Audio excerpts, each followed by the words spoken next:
UP विधानसभा अध्यक्ष सतीश महाना ने news 18 से एक्सक्लूसिव बातचीत में कहा है कि सत्र को सुचारू रूप से चलाना हम सबकी जिम्मेदारी है। सतीश महाना ने विपक्ष को सतीश महाना बोले हैं, सत्ता पक्ष के साथ विपक्ष को पूरा सम्मान है और विपक्ष अपनी जायज प्रश्नों को मजबूती से रखे। से विधानसभा सत्र की शुरुआत हो रही है, किस तरह से देखते हैं, क्या कुछ रहने वाला है, क्या तैयारियां हैं सर? विधानसभा का ये बजट सत्र है। बजट सत्र में अगले आगामी वर्ष का वित्तीय वर्ष का लेखा जोखा प्रस्तुत किया जाता है। विपक्ष के अपने सुझाव होते हैं, विपक्ष की अपनी एजेंडा होता है, लेकिन हम सब लोग अंततोगत्वा प्रदेश के हित के लिए बात करते हैं। तो मेरा हमेशा विगत 3 वर्षों में ये प्रयास रहा है कि मैं प्रतिपक्ष को भी उतना ही मौका दूं जितना सत्ता पक्ष को देता हूं। बोलने का अधिकार हर व्यक्ति को है और नियमावली का हर नियम कुछ न कुछ बोलने के लिए ही कहता है। कोई नियम ये नहीं कहता कि आप चुप रहें। तो नियमों के अंतर्गत अपनी बात रखें, प्रभावी ढंग से बात रखें। आलोचना भी अच्छे शब्दों में और कटु शब्दों में हो सकती है, लेकिन अभद्रता नहीं होनी चाहिए।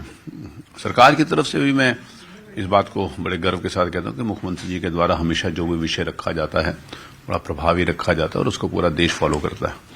अन्य मंत्री लोग भी अपनी तैयारी करके आते हैं, तो मंत्रियों को भी या फिर सत्ता पक्ष की तरफ से भी अगर मुझे कहीं लगता है कि ये कमी है तो मैं सत्ता पक्ष को भी बड़े विनम्रता के साथ उनको भी इस बात के लिए कहने में मेरे को कोई संकोच नहीं होता कि उनको भी तैयारी के साथ आना चाहिए, और ज्यादातर लोग तैयारी के साथ आते हैं। तो पक्ष और प्रतिपक्ष के प्रति मैं निष्पक्ष रहूं उस सीट के ऊपर बैठ के, ऐसे मेरा प्रयास रहता है। सर, अंतिम सवाल है। हालांकि आप विपक्ष को जो रचनात्मक सवाल उनके होते हैं मौका देते हैं उनको बोलने का, लेकिन हंगामे के भी आसार नजर आ रहे हैं। किस तरीके से विपक्ष हंगामा कर सकता है, तो किस तरीके से इससे निपटने की तैयारी है? वो तो उनकी अपनी रणनीति होगी, वो कैसे करेंगे और क्या करेंगे, इसके लिए मैं उनको गाइड भी नहीं कर सकता और मुझे उनको बताना भी नहीं है, तो उनको देखना। मैं लेकिन इस बात को जरूर कहूंगा कि श्री अखिलेश यादव जी जब तक उत्तर प्रदेश की विधानसभा में रहे तब तक उत्तर प्रदेश के विधानसभा में एक दिन भी एडजर्नमेंट नहीं हुआ। श्री अखिलेश यादव जी के दिल्ली जाने के बाद, सांसद होने के बाद एक दिन एडजर्नमेंट हुआ था, लेकिन मेरे के लिए ये विषय मेरा नहीं है, ये उनका है। विधायिका की गरिमा को बनाए रखना विधानसभा के प्रत्येक सदस्य के बराबर की जिम्मेवारी है। यहाँ वक्त एक छोटे से ब्रेक का है, कहीं मत जाइए, जल्द लौट रहे हैं। आगे एम्स के नेता असदुद्दीन ओवैसी की बात करते हैं, जिन्होंने सरकार पर हमला किया है। संभल के मुद्दे पर उन्होंने सरकार पर सवाल खड़े किए हैं। उन्होंने बीजेपी पर झूठ बोलने और अफवाह फैलाने का आरोप लगाया। वो रिडैक्ट कर दिया गया है। तो आपको सुनाएंगे असदुद्दीन ओवैसी को, जो हर मुद्दे पर सरकार के ऊपर निशाना साधते हैं। अब देखिए, ओवैसी ने एक बार फिर से सरकार पर हमला किया है।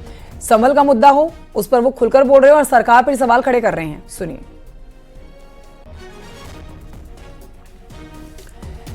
संभल से पलायन पर समाजवादी पार्टी का बयान आया है सामने। उन्होंने बताया कि 2,500-3 हजार लोगों ने पुलिस पर पत्थरबाजी की थी। महज 79 लोगों की गिरफ्तारी हुई, बाकी लोग संभल से गायब हो चुके हैं। उन्होंने किसी भी तरह के पलायन से इनकार किया है। एसपी के मुताबिक संभल में जनजीवन सामान्य है। संभल हिंसा में 24 नवंबर को जो हिंसा हुई थी, उसमें करीबन 2,500 से 3 हजार लोग सम्मिलित थे। उन लोगों के द्वारा पुलिस पर फायरिंग, पत्थरबाजी और तमाम तरीके के हमले किए गए थे। उनमें अभी तक 79 लोगों की गिरफ्तारी की जा चुकी है। कई लोगों के पोस्टर भी चस्पा किए गए हैं। समय समय पे यूनिक फोटोज भी हैं, सोशल मीडिया के माध्यम से इश्यू किए गए हैं। जो लोग यहाँ से गायब हैं, संभवतः ये वही लोग हैं जो लोग उस दिन हिंसा में सम्मिलित थे। उसके अलावा यहाँ सामान्य जीवन है वो आराम से चल रहा है। सभी स्कूलों में बच्चे जा रहे हैं, बाजार खुले हैं। किसी प्रकार की कोई इस तरीके की पलायन की बात है वो 100% गलत है। जैसा ओवैसी ने भी एक मुद्दा उठाया है कि हजारों जो परिवार हैं वो पलायन कर गए हैं, कि ऐसी स्थिति भी है। 2,500 से 3 हजार लोग उस हिंसा में सम्मिलित थे। मात्र 79 लोग हैं वो गिरफ्तार हुए हैं। बाकी कैलकुलेशन है वो आप लोग कर सकते हैं कि कौन कौन व्यक्ति हैं जो सम्मिलित रहे होंगे। उनको अपने फोटोज पोस्टर दिखे होंगे, उसके आधार पे वो लोग यहाँ नहीं हो सकते हैं। लेकिन आम जनता में किसी प्रकार का कोई भय नहीं है।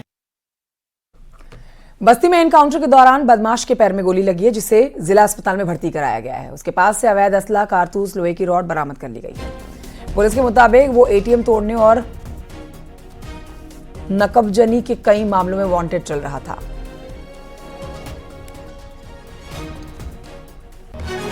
महाकुंभ को लेकर प्रतापगढ़ में लोगों की भारी भीड़ उमड़ रही है और यहाँ हजारों की तादाद में श्रद्धालु प्रतापगढ़ से गुजरकर प्रयागराज और अयोध्या आ रहे हैं। इसके चलते सड़कों पर फिर से गाड़ियों का भारी दबाव देखा जा रहा है। हाईवे पर धीमी गति से गाड़ियां चल रही हैं, हालांकि श्रद्धालुओं की भीड़ पहले की तुलना में कुछ कम है। इस समय नगर कोतवाली के भोपिया मऊ रेलवे क्रॉसिंग के पास है, जहां पर आपको हम तस्वीरें दिखाना चाहेंगे। जो हाईवेज का दबाव है एक बार फिर से वो दिखने लगा है और आप हमारी तस्वीरों में साफ तौर पर देख सकते हैं।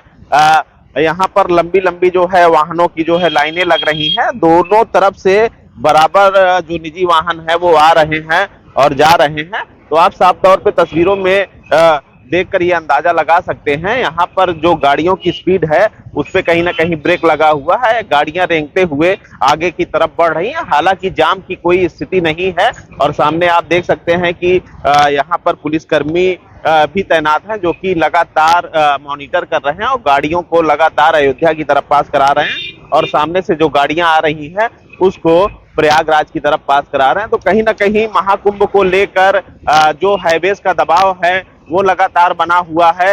हालांकि अगर पिछले 1-2 दिनों की बात की जाए तो थोड़ा सा दबाव कम था। बुलंदशहर के जवाहर नवोदय विद्यालय से करीब 24 छात्राओं की फूड पॉइजनिंग के चलते तबीयत बिगड़ गई। छात्राओं का ग्रुप जवाहर दिल्ली टूर पर गया हुआ था। वापस आते वक्त इन्होंने किसी ढाबे पर खाना खाया, जिसके चलते फूड पॉइजनिंग के शिकार हो गए। हालात बिगड़ने पर सीएचसी में भर्ती कराए गए हैं और इसकी जानकारी मिलने पर एसडीएम स्याना और स्कूल का स्टाफ अस्पताल पहुंचा है।